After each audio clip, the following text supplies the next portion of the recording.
January 10th, 2011. This is Polling You, number 25, Part 2. Michael here from Bridge Hands. Welcome back. On Part 1, you'll recall that we talked about the North-South bidding slam in 6 clubs, and we're off to West for their lead. Let's see what we can do to defend this contract. We have it off to West for the opening lead. West, what are you thinking? Well, I hope you'll be thinking the fact is that you've got 12 high card points. We're not going to expect anything from our partner East, right? If they went to 6 clubs, ostensibly around 33 points, we have 12, then they must be bidding some on distribution, because this can't have more than 40 points in the deck, can it? So they're bidding some distribution points, ostensibly on our shortness in spades, wouldn't it be? So I don't think we should expect anything from partner. We will lead the king of spades, the top of touching honors. And after we do, the dummy comes down with a singleton spade, and everybody puts on their proverbial thinking caps and takes a look at the dummy and makes their plan. First of all, from the declare South. Okay, South, let's come up with a plan. We have no losers in clubs. We have 11 of the top tricks there, so we're in good shape in that suit. In hearts, we have 1 loser. That would be the king. In spades, we have no losers there. Our partner North has a singleton. It's already been played. We wouldn't normally play it until we've made our plan. So no losers in spades. And in diamonds, we have 1 loser. So we have 1 loser in diamonds, no doubt about that. They're ace. And we possibly have 1 loser in hearts. We're going to have to make a plan on that. We don't really have any finesse opportunities in anything other than the heart suit. We have no roughing opportunities. Actually, when you look at it, the north hand is equally as strong or stronger than south, so it's sort of a dummy reversal. In other words, we're interested in the losers in the north hand, not so much in the south hand. And in diamonds, there's no magic with a 3-3 suit. In fact, if you recall, poll number 24, this is awful close to it, isn't it? We have 3-3 mirrored values in the diamonds. We have almost mirrored values, a doubleton versus singleton in spade. We have mirrored values in hearts and near mirrored values in clubs with the length of the suits.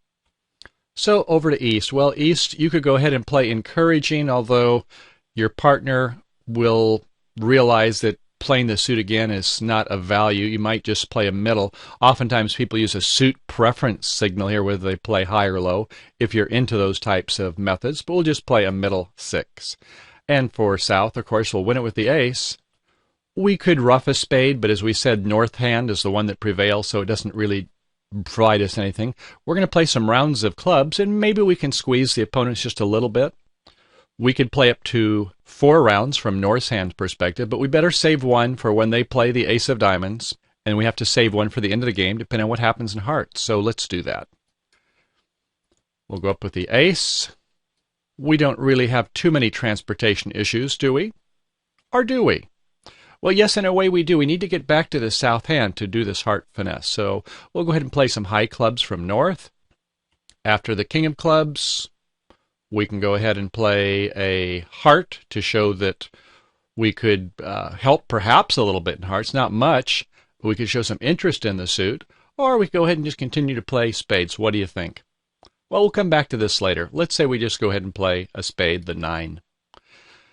From South, we go ahead and play a 8 of clubs, and you could signal partner, but you know partner can't help much, so you don't want to give that information to the opponent, so just play a little spade. Another club by North, a pitch of a diamond by East, 10 of clubs by South. And what do we want to do here? We want to do a diamond or a heart? We see the ace of hearts. We're not so sure about that suit. We might just do a diamond, keep parity in length with the dummy. We'll play our 2 of diamonds by West. Play 1 more club, the queen of clubs. We are getting squeezed a little bit here now, aren't we? Probably a spade here by West. We know our partner has good support when they went to 4 spades. A club by North and a spade. All right, let's go ahead and play the diamond suit. The queen of diamonds. West, you want to win it? Well, you wish the ace was on the other side, but at any rate, you might as well go ahead and take it now. A low by North and a 7 by East. And what do you want to come back in? Well, you could do a spade, I suppose, or a diamond, either which. Give to Caesar what belongs to Caesar. Let's do the queen of spades. And we get a rough by North, a spade, spade, North is on the lead, and thank goodness we left ourselves transportation in this diamond suit. So we play the king of diamonds, diamond, diamond, low diamond. We'd like to keep parity with the hearts now by east, so we can play a 2 of hearts, a jack of diamond by south, and a 9 of diamonds. And it's time to fish or cut bait, isn't it? Here we have our 4-card ending, and we're going to play the top of a connected sequence, the queen of hearts. And do you want to cover that, West? Well, if you do, bad things are going to happen, aren't they? Let's see what happens. If we cover with the king, cover the old proverbial honor with the honor, the declare will take an ace from the north hand, a low by east, coming back to finesse now. It has to try a finesse on east. The finesse works, and they make slam. So let's go back and take a look at that 4-card ending. Rather than going up with the king, let's just play a low card. Figure it this way, if south has the queen, jack, 10, it won't matter when we put up our king. But if south has the queen, jack, little, queen, jack, 9, something like that, it'll make a big difference. Watch and see. So we'll play the 5 of hearts.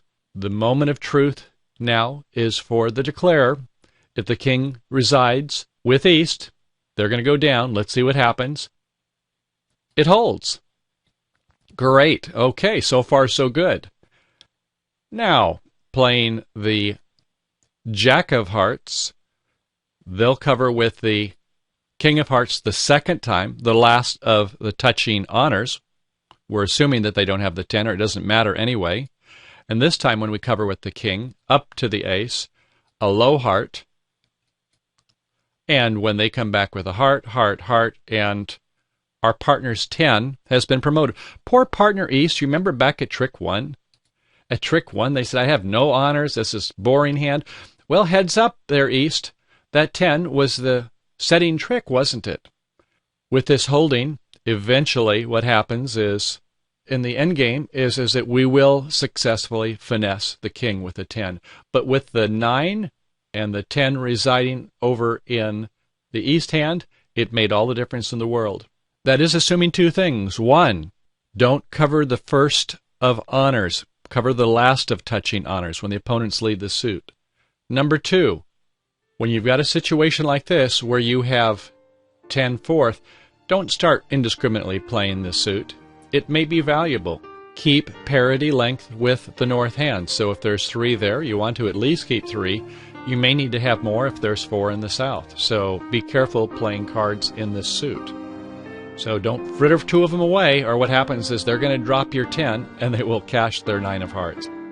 All right, well, thank you. I hope you enjoyed the lesson. For those of you with the premium and ultra members, please take a look at our other video where we'll get into other discussions about when to cover touching honors, when to let them pass when you're in a situation like this. Thanks for coming. I hope you have a good day. Have fun playing bridge. Bye now.